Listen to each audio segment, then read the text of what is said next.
Good morning, everyone. Thanks for joining the Clean Air Zone webinar for staff at National Express. We're due to start at 11, so I can see that we've only got a few people on so far. So was just saying hello. Basically, my name is Peter Edwards, Principal Clean Air Zone Officer. If somebody could so we can check everything's working in the Q&A chat box, if you could somebody could just confirm that you can in fact hear us, that would be great. And then I'll just go back on mute for a minute or two while we let a few more people sign up.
Okay, I can see we've got a fair few people signed in now, so we'll begin the presentation.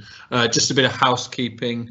Obviously, we're working from home, so apologies for any technical difficulties. Gemma, my colleague, has a dog and I have young children in the house, so apologies if you have any barking or children in the background. This can't be helped. So the way that this is going to work, we want to give you a bit of an overview of why we're doing a clean air zone, how it will operate, the nitty-gritty, where it will operate, of course. So Gemma's going to cover that off in kind of introductory slides, and then myself, Peter Edwards, I'll come in and talk about the exemptions that are available for people, and also the additional supporting measures that are available in terms of funding. Just in terms of how it will work, so we're going to share the screen in a moment, so the slides will go into a proper slideshow. If you have questions, just please put them in the chat box and we will address them all at the end, because while we're presenting we can't actually see those chats, so we're not ignoring you. We will get to your questions at the end, so please feel free to start typing them away as and when they pop into your head.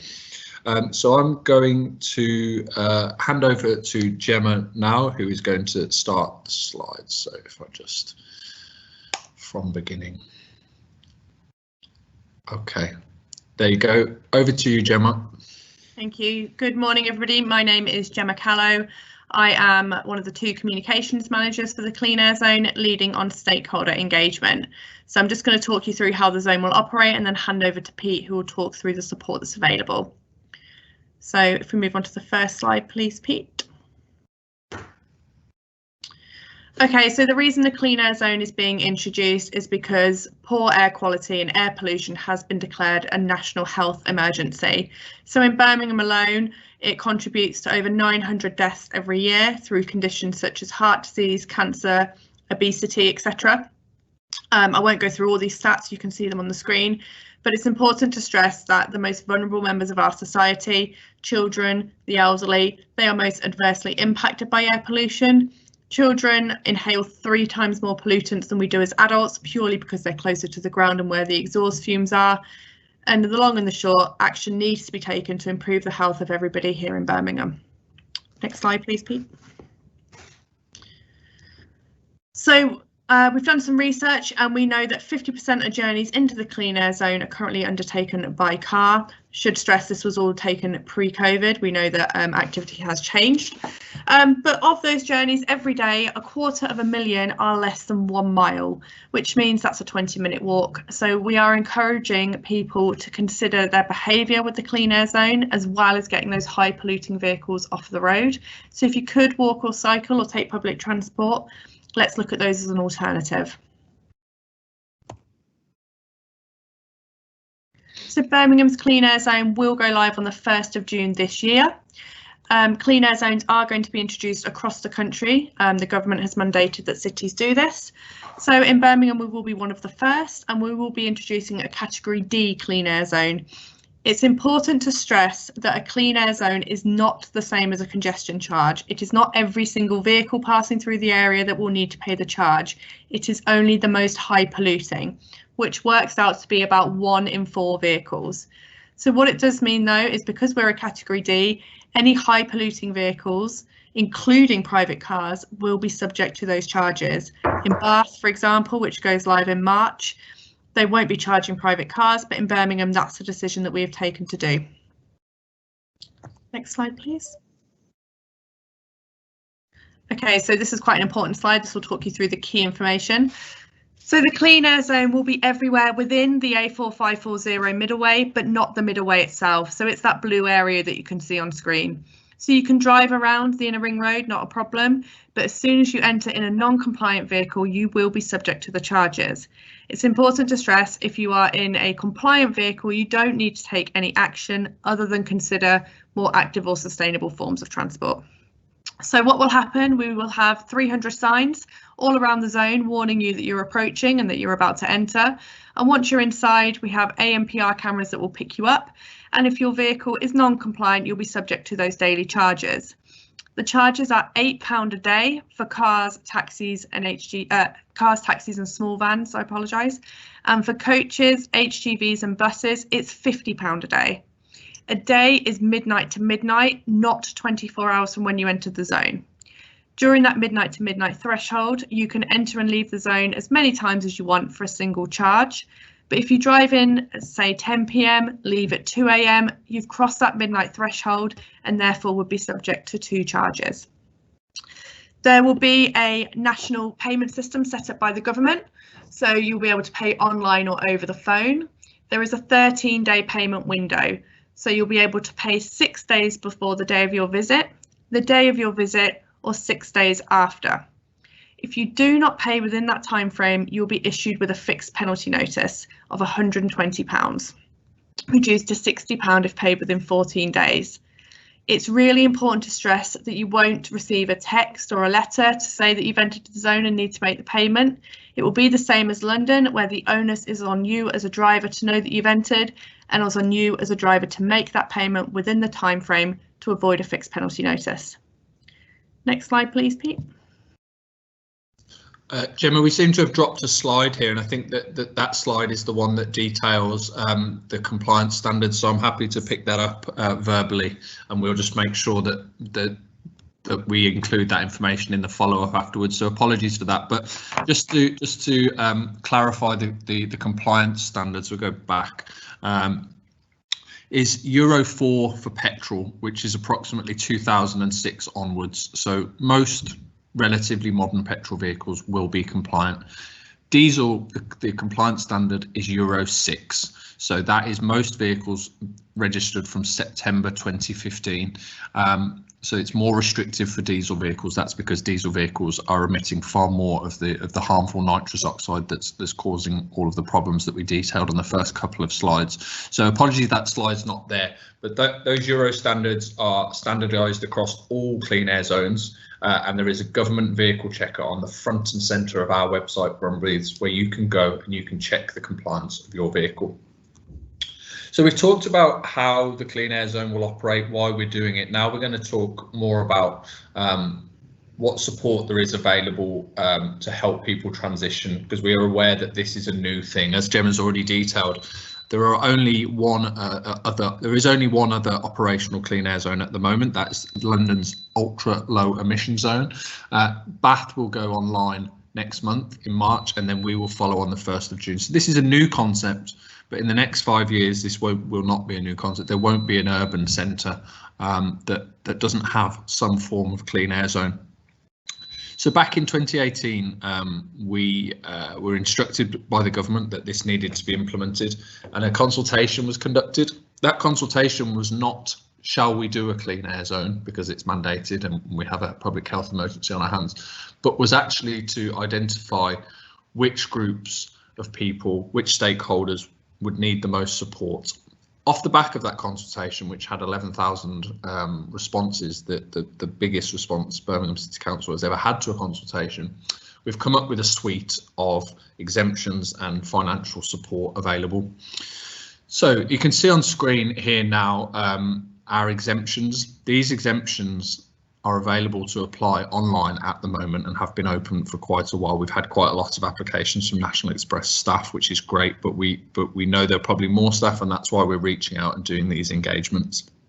So if you live in the Clean Air Zone, you can access a 2-year exemption for your non-compliant vehicle. Important to note, again, like Gemma stressed, if you have a compliant vehicle, there is no action for you to take other than we would like you to think about, could you walk or cycle or get the bus or train for some of those journeys. Probably most relevant to the people on this call here today is our Clean Air Zone workers exemption. So you can see on screen that if you work in the Clean Air Zone, you earn less than £30,000 a year and you work for at least 18 hours a week within the zone, you can access an exemption, and that is via our online application process. So we will ask you to create an account, and then we need to see basically three documents for the Clean Air Zone worker. We need to see obviously that you own this non-compliant vehicle, so the V5, you are the registered keeper of that vehicle. We will then check obviously if it's compliant or not. If it's compliant, we will just decline it because you don't need the exemption. We will then need to see that you earn less than £30,000 a year, so that's a pay slip or P60. And then finally, we will need a letter from your employer stating that Mr. Peter Edwards, my name, works at Central Bus Garage for this many hours a week. And then you can submit those, you can upload those onto our portal, and my team will process them.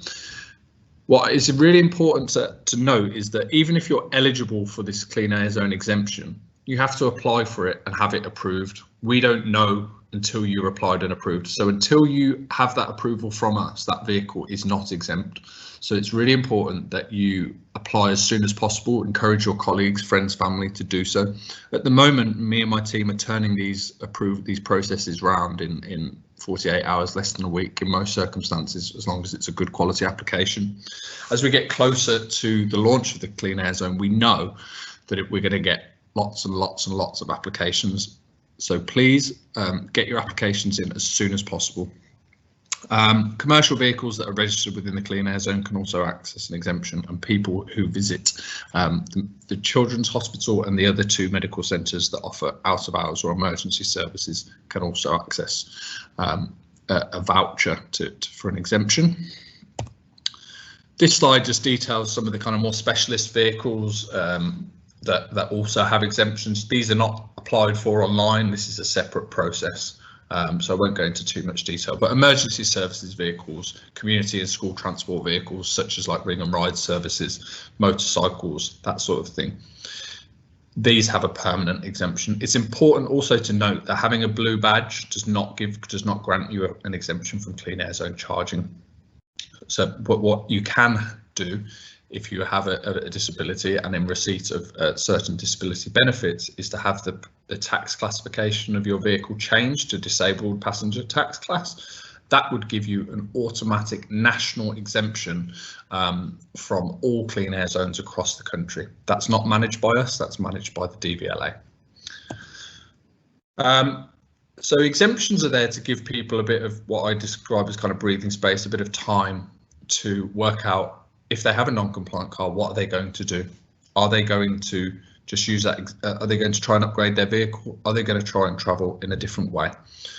We asked for 30. We've got a pot of funding from central government to help with that transition. The most relevant one, again, to this call is the £10 million for our scrappage scheme at the top there. So if you are a Clean Air Zone worker, and I've already detailed the eligibility criteria, they will be very similar for the scrappage scheme, but the 2 schemes are separate. You'll be able to apply to us. It's not open to application yet, but it will be before the zone goes live for our scrappage scheme, whereby you scrap your vehicle with a kind of a selected supplier that we're procuring at the moment. Produce a certificate that shows that that non-compliant vehicle has been scrapped and is no longer on the road. and we will then credit you with £2,000 towards the cost of a new compliant vehicle or a mobility credit. So that's £2,000 on a Swift card for public transport. So those are two options there available through our scrappage scheme, and that will come online in the coming months. You can on our website you can sign up for our newsletter so that you get regular updates from us, monthly updates from us, and as soon as that scheme is open to application, people on that list will be the first to find out. So I would encourage you to sign up for those updates. Also, you can access funding for HGVs and coaches and for taxi drivers, but given the audience on this call, I'm not going to go into too much detail on that. So the Clean Air Zone fits into a wider plan from Birmingham City Council to clean up our city, to make it a healthier place to live. And part of that is Birmingham's Transport Plan. So it's not just about charging people to enter a zone. We don't want to charge people. We'd rather you changed your behaviour and didn't enter and didn't drive these non-compliant vehicles. If the Clean Air Zone makes a lot of money, then it's failed because nobody has changed their behaviour. The wider transport plan has four main visions, which are detailed here on screen, and I'll just touch on briefly. So the first one is to reallocate road space. So that is away from private motor vehicles and to people who are walking, cycling and using public transport. And given the audience here today and who you work for, I'm sure we could all agree that one of the main issues we have and that I face on the local bus routes to me is that buses sit in the same traffic as private motor vehicles, therefore making them less reliable. And that's why people don't get them. So it's a kind of vicious circle, because they moan that the bus is not reliable, but that's because it sits in traffic. So they sit in their own private vehicle holding up the bus. So there is a plan to reallocate road space, that cycle lanes, bus priority, and give more space to people not in private motor vehicles. So that's one of the visions. The next one is to transform the city centre, again, to make it easier for people walking, cycling and using public transport. So bus priority at more Street, Queensway, that sort of thing. And make it better for pedestrians, because we know there's some rather large roads going through the city centre and it's not always the most hospitable area for people trying to walk and cycle. Prioritising active travel in local neighbourhoods. So this is things like low traffic neighbourhoods and cycle lanes that are being implemented across the city. And then finally, using parking as a demand management tool. So removing all free parking within the Clean Air Zone, implementing controlled parking zones in and around the boundary of the Clean Air Zone to stop people from simply driving to the outskirts, dumping their car and then walking or getting the bus in, which could have negative results for residents in those areas. So this is all about just kind of setting the scene of where the Clean Air Zone fits into a wider plan. But we see the Clean Air Zone as an enabler of change. We know that we're in a climate emergency. We're also currently in a respiratory health pandemic emergency. So we need to be doing everything we can to improve the health and well-being of our residents. And it's not just for the City Council to do that. There's also responsibility for residents, individuals and businesses, partners. So we're already working very closely with National Express. You can see here for the purchase of 20 hydrogen buses. Some of those buses were funded by money from central government, procured as part of the Clean Air Zone strategy. So we're working with partners. We're increasing the number of electric vehicle charging points across the city, and there's also a scheme to purchase electric Hackney carriages to help people in that industry, because we know it's not easy to upgrade a Hackney carriage to electric. At the moment there's only one on the market and it costs a lot of money.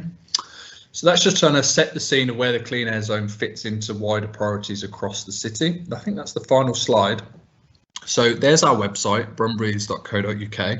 I would really encourage you to visit that website. On the very front page is the vehicle checker. That is the first thing we want you to do. We want you to go and check your vehicle. If your vehicle is non-compliant, the very next button is how to apply for an exemption. You can read our terms and conditions. There's a helpful guidance document there to help you with your application, to make sure you make a good quality application, and therefore we will then process it quicker. So I shall stop sharing that screen and then we can look to take any questions. Okay. So I shall check for questions. Are you able to record the webinar? Yes, we are recording the webinar, and following the meeting, we will send out, this will go on YouTube, and we will link to it in an email to everyone who's registered and attended. So I can see that there's 25 people on the call today, but we had 50 register, so obviously some people have not been able to register. We will send them the information as well, and we would ask that you share it with colleagues, friends, family. Although obviously we've talked, this is for National Express staff, a lot of the information is generic and is absolutely valuable for everyone. So yes, we will send all of this around after the meeting. That's just Gemma spelling out the criteria. That's great. Government vehicle.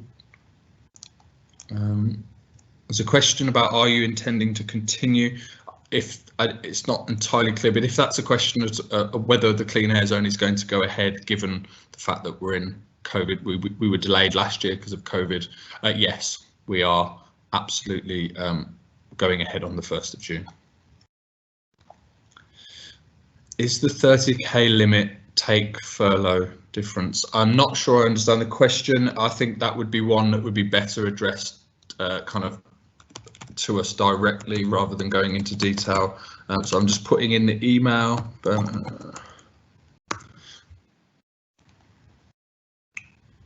So what support is available for residents different to workers?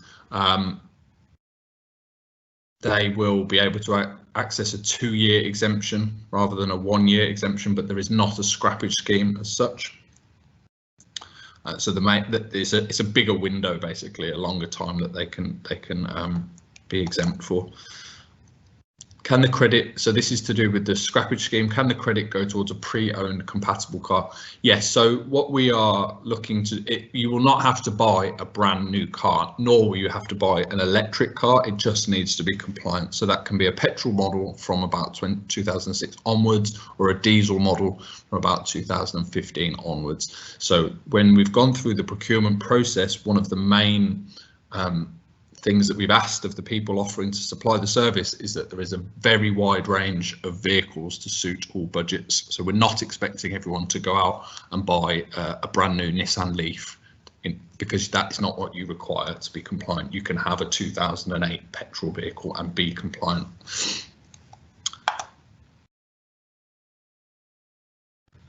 Commercial vehicle is on lease and based within the zone.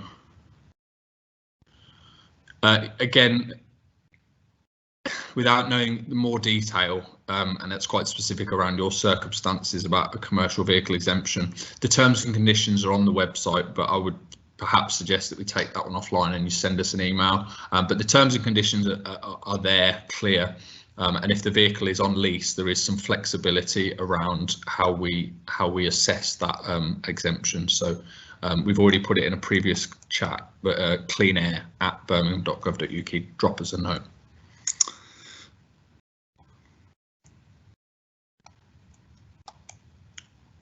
So this is a question about the reallocation of road space, removing free parking. Sheepcote Street turned into a bus gate. I don't know the details of that plan. I can put you in touch with the team who are delivering the Birmingham Transport Plan, and I'm doing that into the messaging now. So that's the connected team. So in the normal world, we sat right next to them. Obviously, we all work from home now. If you have a specific query around the scheme around Sheepcote Street, then I would suggest emailing connected@birmingham.gov.uk. What will it cost to add an electric charging point in the National Express coach station staff car park?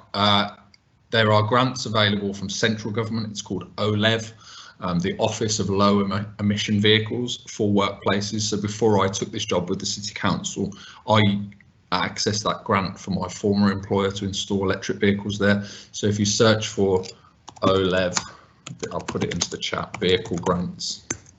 That's not administered by Birmingham City Council because it's a national grant scheme. Great, yeah, thank you, Paddy. Paddy's going to send the recording round with your business brief, which I believe goes round on a Friday. Does the criteria of the car change each year as they get older? No, so your vehicle is, if your vehicle was Euro 6 when it was built in 2015, it is Euro 6 now. It won't change Will the exemptions become stricter in the future? Well, the exemptions are the exemptions. They are set. They will not change. If you mean, will the criteria for the compliance change in the future? I can't answer that question. They've been set by central government, are the same nationally. If these clean air zones in Birmingham, Bath, Manchester, London fail and the air quality stays the same, then the government may be challenged to make the conditions more challenging, more restrictive. That isn't something that we are planning to do, but that's not to say in the future. As I say, we're in a climate emergency. There may need to be tighter restrictions in the future, but it's not something that's on the agenda for us. We're not even live yet in Birmingham, so we're not thinking about changing the criteria. The scrappage scheme, no, you will not be. We will not be paying £2,000 into individuals' accounts. So we will be procuring a partner who has a vast stock of vehicles, and then you will go with your voucher or your email and say, I've got this from Birmingham City Council, and they will take £2,000 off the cost of that vehicle. So you won't be able to go to a private seller on Auto Trader or a small little garage. No, but the full terms and conditions of that scheme will be released, obviously, as soon as we're ready to go live with that, and that will be in the coming months, and it will go live before the zone goes live. Are all Euro 6 diesel engines CAS compliant? Yes. If your vehicle is Euro 6, then it is CAS compliant. What you may be alluding to here is has been touched on in the media. Some vehicles registered before September, some Euro 6 vehicles registered before September 2015 have been returning a result on the government vehicle checker which says they'll be charged, which is obviously unexpected. If you've got a Euro 6, you think you're compliant. This is because of the registration date of these vehicles, and the advice there is to contact the DVLA, and you can do that via the Clean Air Zone vehicle checker. Gemma might be able to put that into the chat now while we're still talking. And it may well just be that your vehicle record needs to be updated by the DVLA, or you may need to get a certificate of conformity from the manufacturer. This is affecting a very, very small percentage of the total vehicles, but obviously if it is your vehicle, it's a slight inconvenience, but it can be fixed. Would it be a good idea to give benefits to people to update to electric cars, such as free parking and charging, etc.? Not really in a position to answer that. I have my own opinion on that. But yeah, I think that's down to the government. I know the government's been talking about green number plates for electric vehicles. I know there's some councils are looking at providing free charging and free parking. Birmingham City Council doesn't have any plans to do that, so I'm not really in a position to answer that. Yeah, the scrappage scheme will run until the funds run out. Yes, absolutely. So it will continue until all the money is gone. What do you mean by Euro 6 or Euro 4? So that's the vehicle classification. I can see that Gemma is replying to your post. So that is the standard of emissions. So Gemma is going to hopefully put a link or something. You've said it again. Okay, thank you, Gemma. Okay, that is all the published questions. Oh no, another one. When do we think we'll see the air quality improve in the city centre? Great question. Hopefully, as soon as the Clean Air Zone goes live, we will see people start to change their behaviour. As I said earlier in the presentation, if everyone just keeps driving in and we're making lots of money off this, then we've failed. The Clean Air Zone is successful if it makes no money at all, because then we know that people have either upgraded their vehicles, great, or they've started walking or cycling public transport, even better. So we're mandated by central government to improve, to reduce the levels of nitrous oxide in Birmingham in the Clean Air Zone as soon as possible by the end of 21. That hasn't changed despite the delays to implementation of the Clean Air Zone. So we have a vast, I think, monitoring network across the CAS, but across the wider city. So we will very analytically and scientifically be able to monitor this and report on this. And obviously there will be quite a lot of scrutiny on us. Is this working? What I can say from reading and research that I've done is that the London ultra low emission zone has worked. There are less vehicles going in. Those vehicles that are going in are cleaner, and therefore the air quality has improved. So I'm very hopeful that we would see a similar impact here in Birmingham. But we will have to wait and see. But I'm positive that we will. There's also the further complication of COVID within all of this, which complicates everything. We don't know how many people are going to go back to the office. We don't know the impact on bars, hospitality, retail. Some of these shops are going to shut, some bars are going to shut. Am I going to go back? I used to go to the office 5 days a week. I probably won't ever do that again. I didn't used to drive anyway, but if I did, that's a journey that's no longer going to take place. So there's lots of variables and unknowns, but we'll have to wait and see. But that is obviously the hope, and we would hope that as soon as the zone goes live, because the zone is likely to coincide with the kind of reactivation of the economy. Everything that's coming out of government is that maybe hospitality may begin to open towards the summer, and that's when we're coming in. So we'll have to wait and see what the trade-off between that increased economic activity is and the clean air zone going live.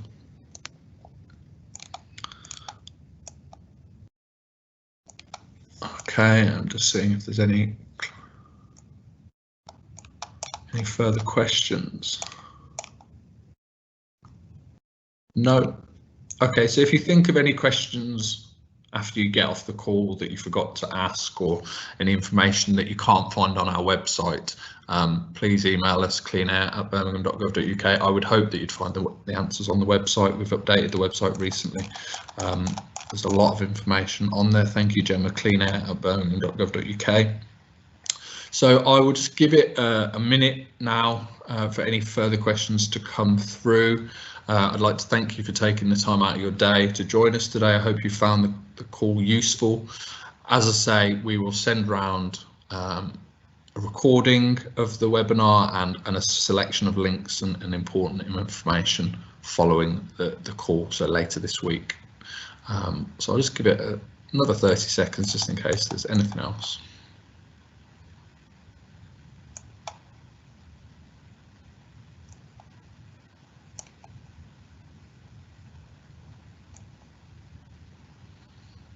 Okay. One just come in. Oh, yeah. What's the latest cut-off date to apply for your exemptions? Well, you need to have your exemption approved, and I should have kind of touched on this in the presentation. Your exemption needs to have been approved by the 31st of May. Otherwise, if you drive in on the 1st of June, you will be charged. Just because you're eligible for that exemption, we don't know that, and we haven't approved it.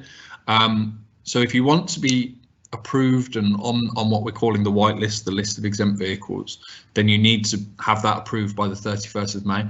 But of course, we will keep applications open following the launch of the zone. But it's really important to stress that if you're eligible and you want to avoid paying charges at any time, then you need to have been approved before the 31st of May. So get it in as soon as possible.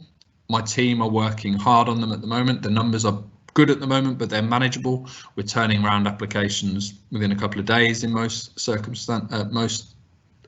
cases, depending on the quality of the application. Sometimes we need to go back and forth and ask questions. So please do it as soon as you can. We may close the window at the beginning of May, the middle of May, depending on how many there is in the queue. So yeah, just apply it as soon as you can. But we will continue. You will be able to access the exemptions following the go live on the 1st of June. Are the council worried about less people coming to the centre and the shops? I'm not really in a position to answer that question due to the clean air zone. Okay. I'm not really sure I'm in a position. I know that the council, the leader, councillors afar, all the officers, we know that this is a big change for business and for the people of Birmingham. But we also know that air quality is killing 900 plus people a year in the city centre. In the city. So there's a balancing act to be found here. Doing nothing is not an option. We can't just carry on as we are. We don't know the answer. So I'm not really in a position to answer that question, but we'll have to wait and see. But you have to take into account the other people who, perhaps like the person who asked earlier, who lives in the city centre, the other people who might avoid the city centre because of the air pollution. For example, I have asthma and I avoid my local high street at busy times because it makes my asthma worse. So you have to flip the coin around sometimes. And yes, some people might be put off and they might go to the Merry Hill Centre. But then you have to think about the other people who think, actually, that's cleaner, greener, nicer environment, especially when you talk about the other measures, the increased pedestrianisation of the city centre and restricting the traffic in the city centre. So there's two sides to that coin. But I'm here to talk about the clean air zone and how it will operate, so I can't really talk about whether the council has concerns as such. How long will you keep exemption applications open after the 1st of June? Ongoing. We will continue to enable people to access the exemption. Yeah, if you're eligible, we will continue to keep it open. But until you, as I will reiterate that, until you have had it approved, you will have to pay. So if you've got a non-compliant vehicle and you think you're eligible, apply now. Okay. Little splurge at the end. That's great. I have 25 plus questions, which is really great. So thank you for engaging. So I'll give it one more minute. I'm going to have to take a drink because I've got a dry mouth from talking too much. Give it one more minute and then we'll close the call down. Thank you.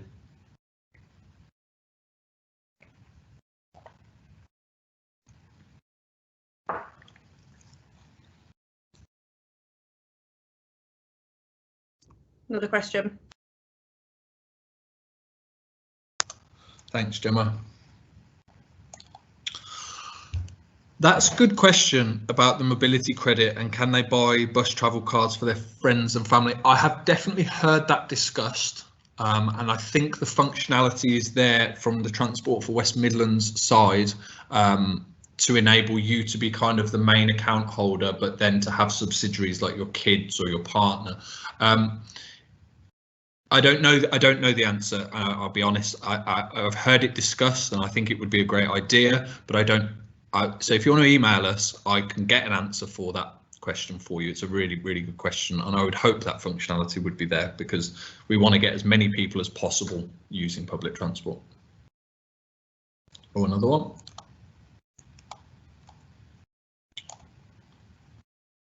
Oh, we've got a few more. Will National Express staff be allowed to apply for permits to park in Digbeth? I'm assuming you're referring to the new parking scheme in Digbeth. I don't know the answer to that. Gemma, if you can find the link, there's information online, or we can take that one away. You can email us about that. I know the officer who is implementing that plan. Obviously, I can't get an answer for you on the call right now. I don't know. I think that there's information online about the scheme because I've had similar questions before. But again, if you email us, we will get an answer to that one. How will you be notified of any fines? So yeah, if you don't pay, you drive a non-compliant vehicle, you forget to pay or you don't pay, you will receive a penalty charge notice, same as you would with a speeding fine or going through a red light. So that will land on your door, and it will be £120 reduced to 60 if paid within 2 weeks. We've had that question already. Mobility credit. So yeah, it's great. I really enjoy the quality of questions. It's really good.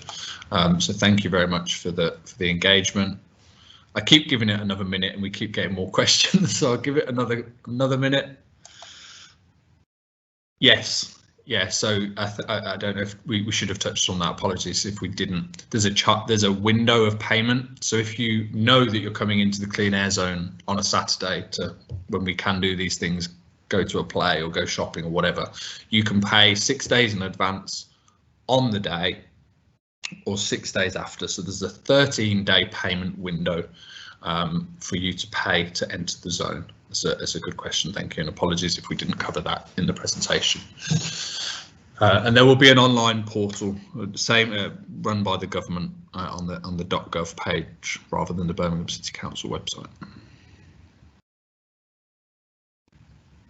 But if you mean, can you pay for a week? So I'm going to be coming in for 7 days in a row. Can I pay 7 days in a row? No, you will not be able to do that. You'll have to pay for individual days. Okay.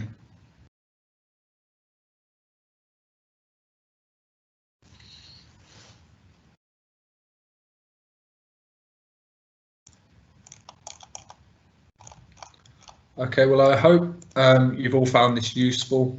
Thank you for taking the time out of your day. Apologies if you've experienced any technical difficulties. I can see a couple of questions where people say they couldn't hear us, so apologies, but we will send the recording round so you'll be able to see it then. So apologies if you've had any technical difficulties. We hope you found it useful. Thank you for all your interesting and engaging questions. I'll draw the closed call to a close now. Thank you ever so much, and speak to you again. Thank you. Bye. Goodbye. Goodbye.